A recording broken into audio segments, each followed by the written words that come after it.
Good morning mga ka-builders! It's been a long time na hindi ako nakapag-video. Naging busy sa mga activities at mga problema. Sa ngayon gusto kong i-video, update kayo sa aking farming. Nag-harvest na ako nakapag-harvest na kami ng palay. Hindi good ang yield ng aking palay dahil around 70 plus lang isang hektarya. So nabagyo, nalita ko nagtanim, nabagyo at na kung ano ng insekto. So ito, nagbibilad kami ngayon ng palay dito sa Iba Zambales. Ang pagbibilad namin dito, at least meron akong maliit na space na pwedeng mag-accommodate ng ilang sako. Ito ngayon.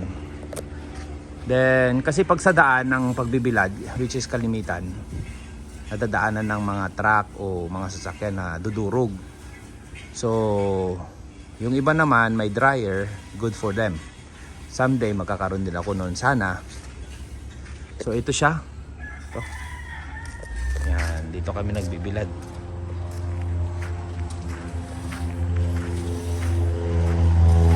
Yan. Last batch na to. Ito yung first batch kahapon eh. So meron na kaming palay pangkain for 1 year. 70 kavans total. Okay. Okay, that's all for now mga ka-builders. Then meron akong i-video mamaya. Nag-try ko ulit mag set up ng resto near Primso University. I-video ko mamaya at malapit na ako magpa-open doon. Okay, bye-bye.